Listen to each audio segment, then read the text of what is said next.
Padahal yang saya ingat sebelumnya aturan yang dibuat oleh AFC adalah bahwa yang nanti akan menjadi tuan rumah di round 4 adalah negara yang tidak ikut di round 4 ini, alias venue netral. Tapi kemudian mereka merubahnya begitu saja.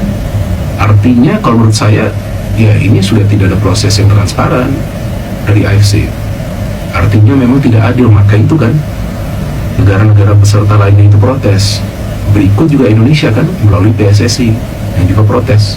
Tapi tetap saja mereka dengan keputusan mereka memilih Qatar dan juga Arab Saudi. Artinya baik Qatar dan juga Arab Saudi punya keuntungan yang luar biasa. Tapi kan seperti yang saya katakan ya, bukan berarti para pemain timnas kita harus khawatir apalagi takut. Enggak, pasti fight dong, ya kan. Tapi saya lebih bingung juga kok sekarang wasitnya juga yang dipilih asal Timur Tengah. Kenapa? Emangnya kemana itu wasit-wasit lain? Yang dari Jepang, atau juga dari Korea, atau juga dari China, atau juga dari Thailand, atau mungkin juga dari Eropa. Kenapa enggak? Kan Piala Dunia, kita kan bicara tentang level dunia. Boleh juga dong dari Eropa, atau juga dari Amerika Serikat. Boleh juga. Kenapa enggak boleh? Atau mungkin dari Brazil. Kenapa harus dari Timur Tengah? Ini yang membuat saya ini jengkel.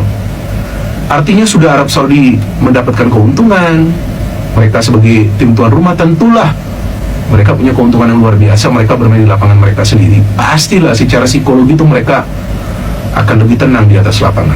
Memang bukan berarti kita ini takut, enggak takut, cuman kenapa harus seperti ini AFC? Maka yang tadi saya baca beritanya bahwa dari PSSI sudah mengirimkan surat protes, bukan cuma ke AFC tapi juga ke FIFA. Dan saya pikir memang harus seperti itu. Bukan lagi-lagi ya saya ulangi takut, enggak, tapi harus diantisipasi ini. Belum lagi jumlah tiket cuma 5.200. Oke lah, memang kadang-kadang di sebuah pertandingan ya memang supporter away itu jatah tiketnya nggak besar, kadang-kadang bisa juga 5%. Tapi ini sebuah pertandingan yang krusial untuk lolos ke Piala Dunia, Pak. Kenapa alokasi tiket juga harus sampai sebegitu rendah? Ya kalau memang segala sesuatunya menguntungkan mereka, ya tentu artinya memberatkan juga dong tim lawan. Lagi-lagi alasan dari AFC adalah karena sebagai tim tuan rumah, Arab Saudi menanggung segala bentuk biaya dan juga kebutuhan dari tim tamu. Ya betul, tapi kan tim tamu sebetulnya kan inginnya kan proses yang lebih transparan. Kenapa enggak ada yang namanya proses bidding, penawaran, ya kan? Ada penawaran, kemudian siapa yang diterima, nah itu yang ditunjuk. Jadi ada transparansi. Jadi memang ini membuat saya bingung juga ya, gimana ini caranya untuk mengatasi hal non teknis seperti ini.